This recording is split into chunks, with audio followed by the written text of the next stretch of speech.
Hi, everyone. We appreciate you taking the time to join us today for another virtual event. And today we are covering part one in our two-part series surrounding compliant fee mitigation programs, with today's focus on navigating added fee programs. My name is Megan Santangelo, and we're joined today by our compliance analyst, Faye Burns. And we also have our Director of ISO Support, Christina Verity, on, stepping in for Megan Best today to assist with questions. So thank you so much for your time today, both of you. And just as a quick housekeeping note, we are going to be keeping the phone lines muted throughout the presentation, but we'll monitor your questions within the chat and QA and address those for you. So ladies, if you're ready, I think we can jump right in. Perfect. Thank you, Megan. Hi, everyone. Thanks so much for joining today. Really excited we did have so many of you register. I know this is a very exciting topic. It's been coming up a lot more recently as well. So I do appreciate you guys joining us. So today we'll be getting started with what we're calling added fee programs. So that will be surcharging, admin fees, and I've decided to also go over convenience fees because I know that does come up. We'll be going over what they are, what's allowed, and basically how to keep them compliant while navigating these programs. Next week, we'll be going over our additional programs for fee mitigation, but for today, we'll just be going over added fee programs. So that's programs that have a fee itemized on the sale.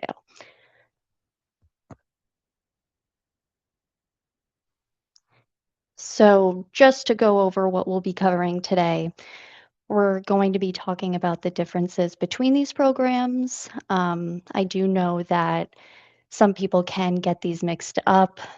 There's fees added, so between surcharging, admin fees, and convenience fees, I do see a lot of confusion when we discuss these. So we'll be going over eligibility, restrictions, whether they be card brand specific or at the state level.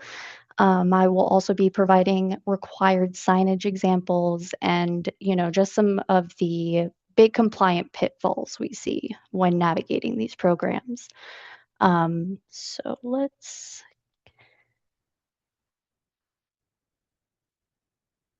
Now, I do, just before we get started, want to kind of set the tone for why compliance is such a big deal. Giving accurate guidance to your merchants protects these relationships. It builds trust, and honestly, just one wrong piece of information can cost a merchant. Now, when we say cost a merchant, this can lead to compliance violations that come with immediate fine assessments, and if it escalates, even deactivation of their account and being placed on the match list, which we obviously always want to avoid. Um, Now, I believe in the past there was a grace period for after a violation is received, but that is no longer the case. When a complaint is received by a customer, when a secret shopper goes to the business and they are reported to the card brands, that is an immediate violation, and fine assessments start at $1,000 to the merchant account. So we know this is a big deal. It impacts the merchant. So we just want to make sure that everyone has a clear understanding of these programs.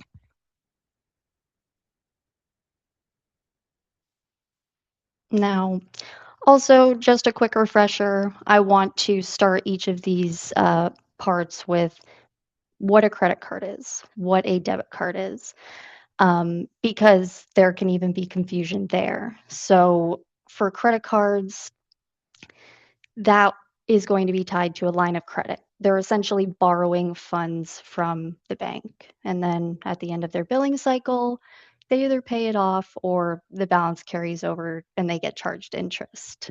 Now, this distinction is just very important, especially when you're dealing with surcharging, but we will get to that in just a second.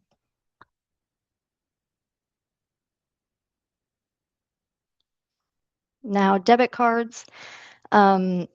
I know there are a couple different names that people refer to when talking about debit cards. There's signature debit, offline debit, check card debit, PIN debit. And we just want to make sure we are clearly defining these cards appropriately because when you're referring to debit cards, that is like liquid money. That is cash that is pulled immediately when that card is used. And another big distinction I want to make before we move forward is the term run it as credit, because I see this a lot when speaking with ISOs and merchants, and they believe that if the PIN is bypassed, that that is running it as credit. I just want to make it clear that that is still a debit card. Even if the PIN is bypassed, that is still going to be run on debit rails. So for compliance, debit is always debit.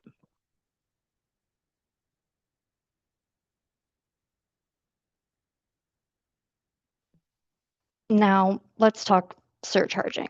So, for surcharging, that is a fee added at checkout to offset credit card processing costs. It only is to credit cards, so not debit, not prepaid, and not other types of debit like HSA or FSA cards. If it's not a true credit card, you cannot surcharge it. Now, when going over the card brand rules for the program, that's very important because they have strict, very clear guidelines for this program. And it's also the only program that the card brands recognize. So, as I said, credit only, never debit. It is capped at 3%. It will be a percentage based fee. Disclosures and signage at the business or how or where they are processing this transaction is very important. And there are state level restrictions that may apply. And we'll go over that a little bit in just a second. And another important part is the 30-day wait, which is required. The merchant or through the ISO must register through EPI and they must observe a 30-day waiting period. These rules aren't flexible. We can't shortcut them. They come straight from the card brands. And this slide is a visual pulled directly from Visa. I thought it did a really great job of summarizing their expectations. So I just want to kind of provide this to give you an idea of Visa's position on surcharging, how they feel you should navigate approaching this program with the merchant, um, and and just kind of give you that. If this is needed, this is available online, and you can always reach out to us if you'd like to take a closer look. So for merchant eligibility, I just want to kind of touch on being within a prohibited state or a state that has restrictions. So, with the states that do not allow surcharging, there are states that, while they do allow surcharging, there are restricted rules on how that can be implemented. For example, some states may allow surcharging, but they may require the signage to specifically show that a surcharge is within that price. So there may also be state level caps to the surcharge. So while Visa may allow 3%, there are some states that may allow a lower percentage. So it's incredibly important that when you are discussing this with your merchant or if you're operating in a territory or territories that you're familiar with, that you stay familiar with the laws of that area because they are constantly changing, and how they may implement that law is different by state. Another very important part is with surcharging. because credit can only be charged the fee and not debit, the equipment is extremely important. It must support compliant surcharging, meaning that it has to have the ability to use bin file logic to determine if it is a credit versus a debit card.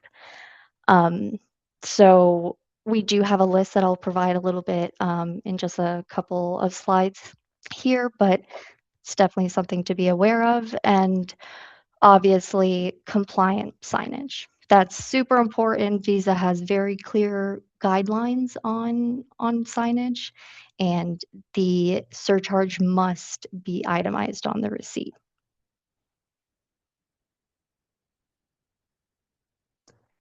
This is an example of what I would consider a retail signage example. There are available examples for card not present environments and e-com environments. So that's always provided at registration. It's one of the attachments that I give all representatives. So, but if that's ever needed, that's available. And all you have to do is reach out and ask. And here we have our list of supported equipment that we can verify. Exatouch very excitingly just announced that they will begin surcharging, so that is now an option as well. And here I did provide an example from Clover showing the surcharge itemized. As you can see on the left, we have a credit card sale that was clearly assessed a 3% surcharge. You can see the percentage and the total amount of the surcharge. And then on the left, the Clover recognized that this was a debit card and did not assess the surcharge. So, when going over what not to do, obviously, we cannot surcharge debit cards. It's not allowed. Charging above the cap, not disclosing the surcharge, and being inconsistent with applying the surcharge. So that would be applying the surcharge to all customers except for a client that you've known for a very long time. That is not allowed. It is 100% not compliant. And no discounts can be provided along with the program. So, best practices with surcharge is making sure all staff is trained to explain the surcharge, and not just when dealing with processing the sale, but also when communicating the program to customers. We see a lot of confusion when customers ask a merchant what the fee entails, and that can result in not only a bad experience for the customer, but they could even reach out to the card brand. So you want to make sure that the merchant knows that their staff should always be, if there anyone new coming on, that they're trained in what exactly that they're doing. You want to make sure that they're using equipment before you even get started on offering that as a program. You want to make sure that they are using equipment that can apply the fee correctly. And if not, maybe seeing if there's another option for them and getting them switched over. Um, this one, reviewing the signage and receipts regularly, I would highly suggest, and not even just on surcharging, but for any merchant operating under a fee program, that you as the representative reach out regularly to them and make sure that they're maintaining those practices, that they haven't taken the signage down, or maybe it's fallen down or anything along those lines, because we can see these little mistakes sometimes result in violations. And unfortunately, if something like this happens, it could result in a violation with the card brand. So it's important to just do regular checkups with your merchants. And like I said previously, just monitoring state level laws is very important. Card brand updates. We also we try to keep up to date on state level laws, but it's ever changing. So we definitely want you to focus on that side of it. Card brand updates, we definitely are keeping an eye on the changes that they make. So, all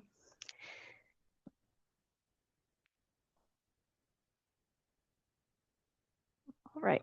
So, what is an admin fee? This one, I would say, is where a lot of confusion can come in, and I think a lot of where maybe some non-compliance can start, because this program is requires a fee, whether it be a flat fee or a percentage-based fee be applied to all tender types. So that includes cash and check. Now, this program was previously referred to as reverse cash discount or RCD, so I do still hear RCD be used when discussing this program, but we now refer to it as the admin fee program because that is how it should be itemized on the receipt, and it's the best way to illustrate the program because there are no discounts involved with this.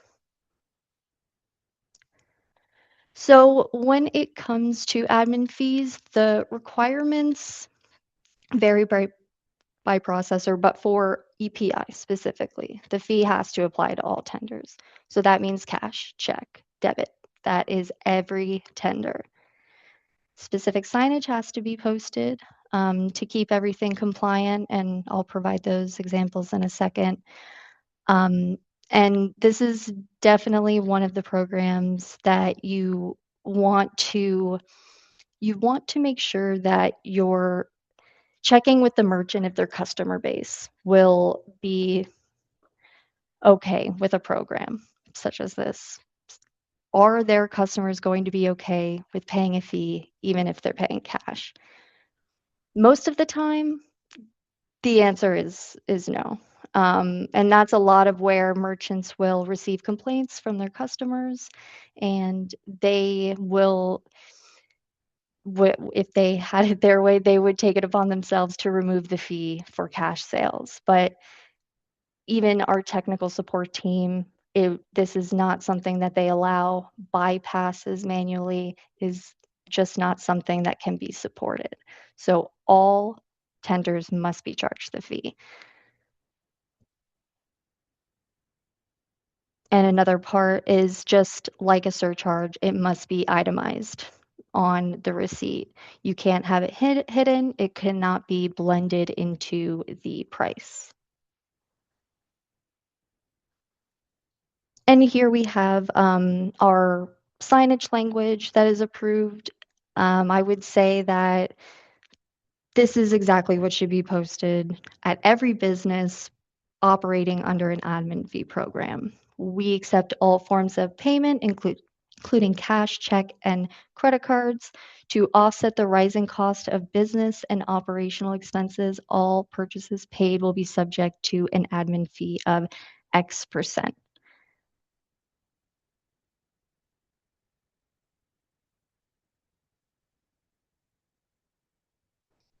So I also wanted to provide examples that we have seen, at least in my time in the compliance department over the last year, of prohibited practices through some of these programs. So here you can see I provided an example that says all debit/credit card sales have a 4% surcharge. So there's a couple issues with this signage, considering that it's a 4% surcharge, which is over a cap for surcharge. It's saying it's only applied to debit and credit cards.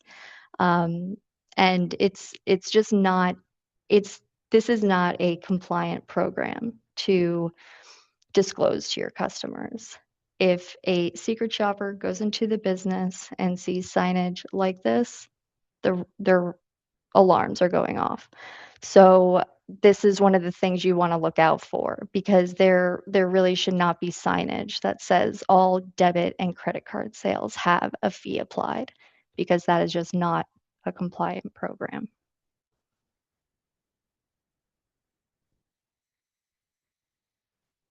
And here we can just see an admin fee being applied um, inconsistently. It was applied to the card sale, however, it was not applied to the cash sale. This resulted in a violation. A secret shopper went into the business. This occurred. They purchased an order with a card, order with cash, and you can see clear compliance issues. We're here, and there with this type of evidence, there's really no disputing this.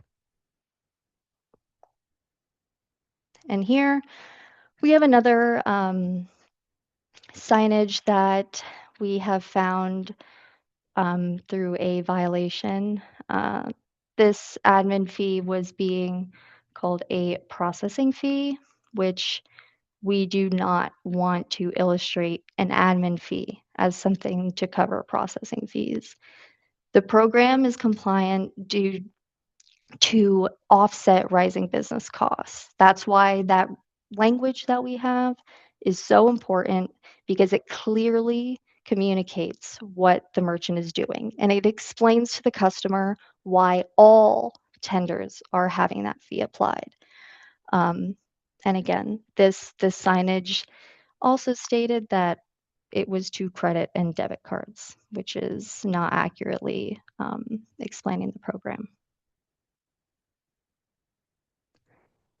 And here are just best practices for the admin fee program. Want to make sure you make sure the merchant is charging it to all tenders and that the fee is never bypassed. They really should not have the ability to bypass the fee. And then training the merchant, the owner of the business, and then ensuring that they're training their staff, old and new, to verbally communicate the program, um, especially that part of it to cover rising business costs and not as a way to offset processing fees. So here I did want to include convenience fee because I do see the program pop up a lot. A convenience fee is a fee charged for the convenience of paying through an alternate channel. Um, so something I see a lot with this program is sometimes someone on the admin fee program decides to use the term convenience fee instead. That's not an accurate illustration of the program, and the term is not interchangeable. So I just wanted to make sure that we brush on this topic just to make sure we're clear on the distinctions of these programs. So for a convenience fee, it must be a flat fee, not a percentage. It would be applied to all payment types in the alternate channel. It would only be allowed for non-face-to-face transactions, so it would not be utilized in an in-person retail setting. That cannot they cannot use a convenience fee in an in-person transaction. It is not compliant. And like I said, it can't be used as a way to replace a surcharge or an admin fee. The terms are just not interchangeable. This is just an example that we created for this program just to illustrate that this is a flat fee. This here says that a $3 convenience fee applies to all online payments and that the fee is waived for purchases made at the store. So I don't know if many people are going to the movie theaters. I still am. I do sometimes purchase tickets online. That is a good example of a business that uses a convenience fee. I use their online portal to purchase a ticket, and they assess me a flat fee for using that alternate channel. However, if I were to go to the theater, purchase it there, I would not incur the same fee. And again, this is just going over what not to do for convenience fees. So can't be percentage based. It cannot be used inconsistently, so it cannot be applied to only certain cards, and it cannot be used for in-person transactions.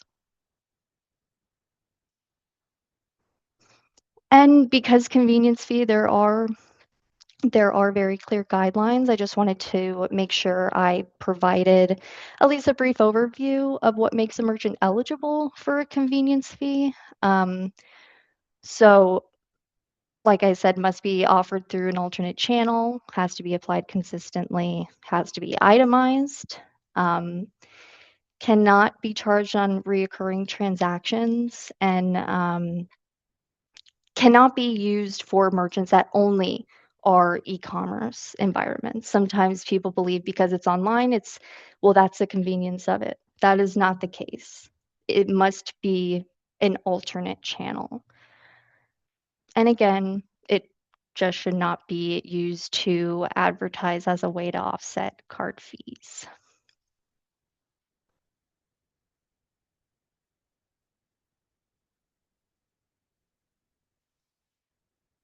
And that wraps up our part one for added fee programs. I know some of you likely have questions, so let's take a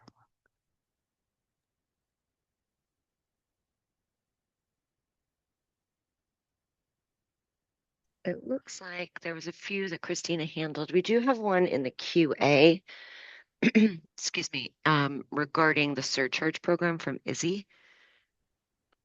He's asking, so when on a surcharge program, the merchant is not allowed to offer discounts at all? So no, you're referring to a discount or like a promotion that's offered in store.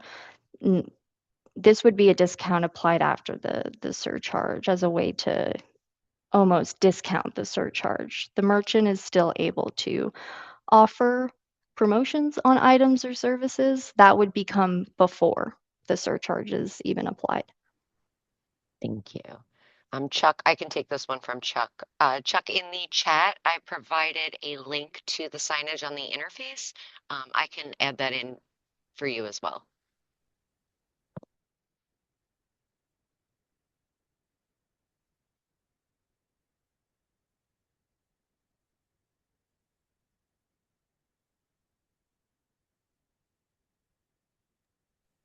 Okay, it looks like we have another in the QA from Lloyd.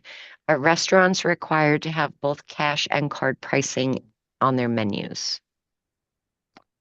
So that that sounds like more of a question regarding something we'll be going over next week. So that would be our built-in pricing programs. So dual pricing, that would require you to show a list and a card price. When we're referring to added fee programs where the fee is either added only to credit on a surcharging program or where it's applied to all fees for an admin fee program, they would just have one price listed on their menu. But definitely, we have a whole session next week regarding dual pricing and cash discounting. So I'll be going into more depth next week.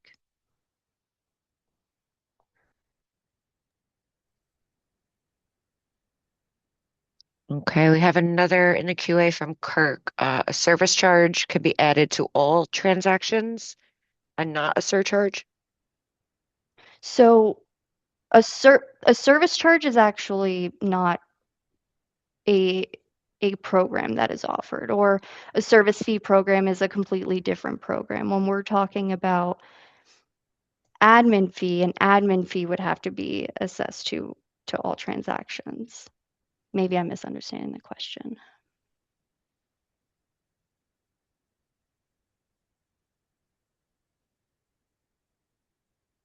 Okay, we have one from Chuck. Some insurance companies have started to submit payment cards, P cards, that are now riding on the credit rails. Can EPI help us selectively opt out the surcharge on such cards?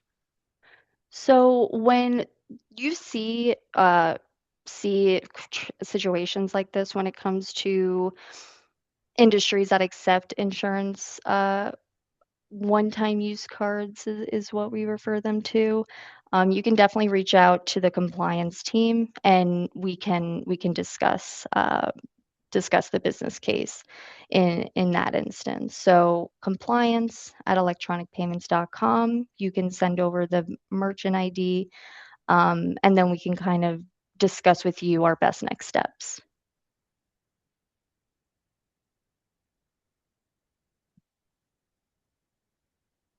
Okay. Trying to keep up here. I apologize. All Yeah, right. It looks no. like we have one from Bayot. Once a merchant is penalized, are there other consequences for the merchant down the road?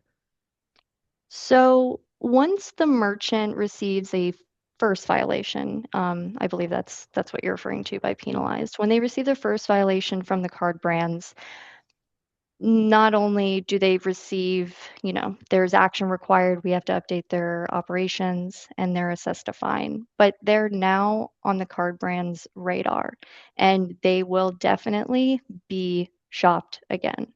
The card brands will send a secret shopper to the business to see if they are, keeping in track with the updates that were made to keep them compliant.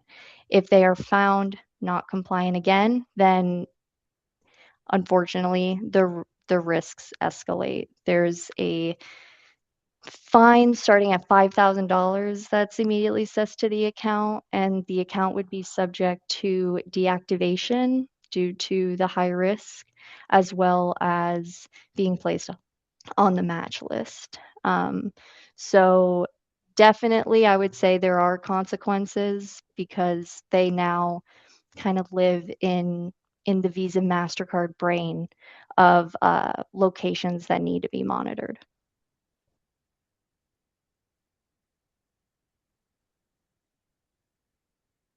Thank you. Just going through these. They're coming in very fast. Are you able to view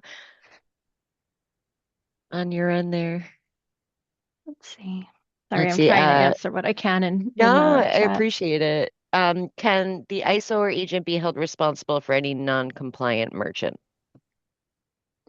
So when we receive the violation, we work with the ISO office to alert them and then also to work with them to get the merchant compliant. The fine assessment is to the merchant account. This is not submitted to the ISO account. So no, they are not held responsible. However, it it is their responsibility to make sure that the merchant is aware of the violation and that they're working towards getting into compliance. Thank you. And we have a question here. It looks like Brad is just looking for a little bit of clarification. He's Sure. saying, or I'm saying, he's asking, is having cash discounting allowing a fee to be added to all transactions and then a discount on cash payments? Please explain this for a clearer understanding. So this kind of sounds like what you're referring to sounds like the reverse cash discount program that is not a compliant program. Um, Applying a fee to all transactions and then a discount for cash, that is not a program that is offered. And if there are merchants that are operating in this manner, they definitely need to be updated. Cash discounting, just to be clear, and this is something that will be in our session next week when we go over dual pricing and cash discounting. Cash discounting is just raising all of your prices by X% and then offering a discount for cash. There are no item line fees. Honestly, fees, I would say, and that's why I wanted to separate these programs. Cash discounting does not involve fees at all. You're simply just raising your prices. I hope that helps, but definitely join us next week. I plan on going way more in depth with cash discounting. Thank you, Faye.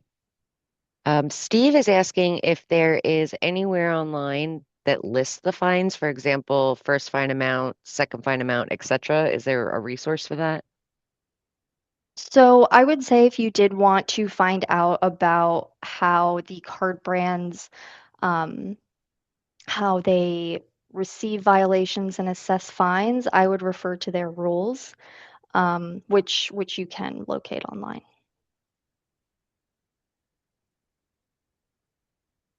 Okay, let's see.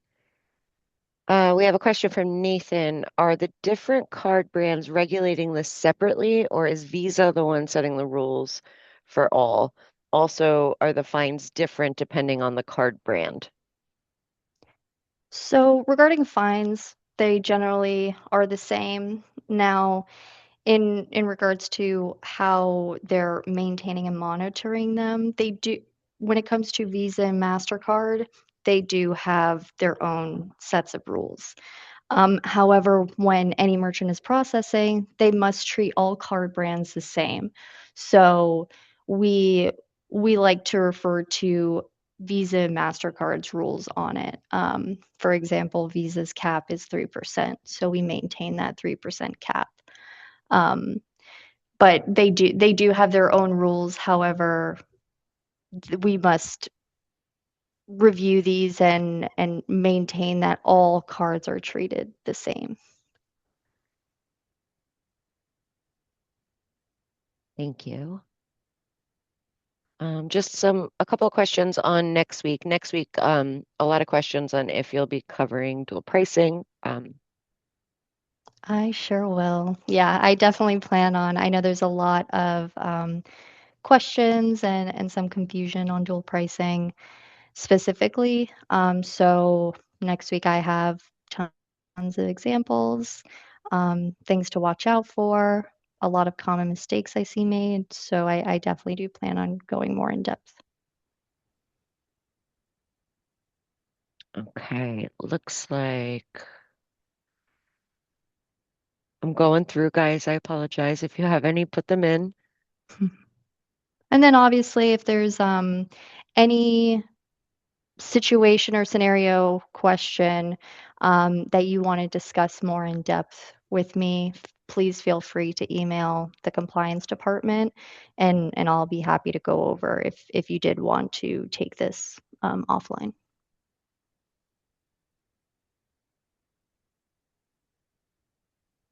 It looks like we have a question from James. Can an e-commerce merchant apply a convenience fee if they offer Bitcoin as a second payment option?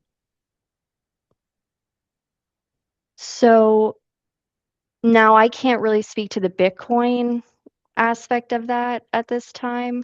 However, it doesn't sound like this business has a physical location.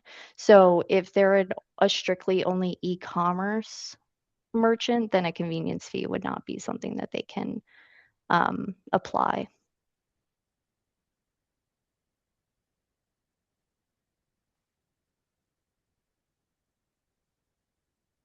Okay, let's see. Uh, it looks like a follow-up with from Nathan is does American Express have different surcharge rules than Visa and MasterCard? So for American Express, while they are a different association with their own set of rules. We treat them the same as a Visa and a MasterCard. So when you're surcharging, only American Express credit cards would be assessed a fee. Thank you.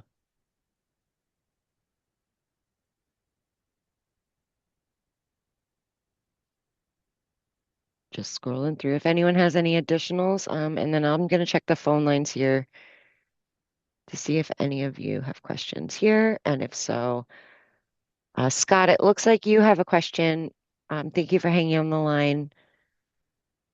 You're welcome to speak.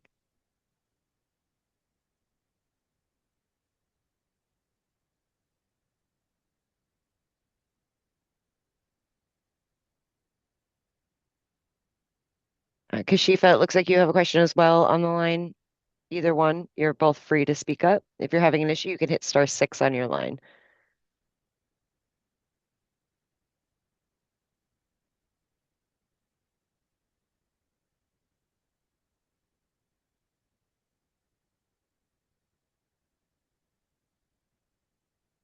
Okay.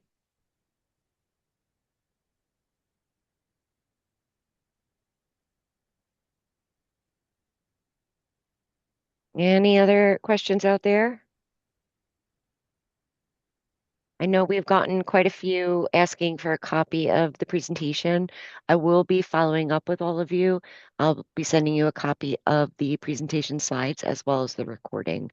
And I'll also send you some links to, excuse me, the signage that we have available for you all on the interface.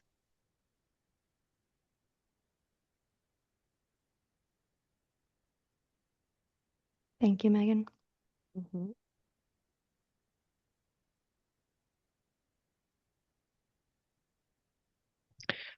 Perfect. I think that wraps everything up on our end. If you have anything else, please put it in the chat.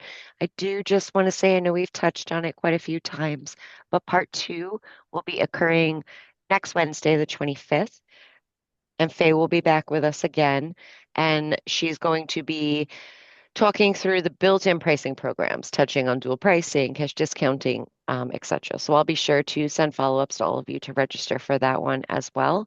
And the same would apply. We'll get you over that deck and the recording. But we do like when you're on. It gives us, great feedback, great questions, and I think sometimes your questions open questions up for other people. So thank you all so much for taking the time to join us for part one. Faye, Christina, thank you for your time today. This was great, and we'll be sure to follow up. I hope everyone has a great day.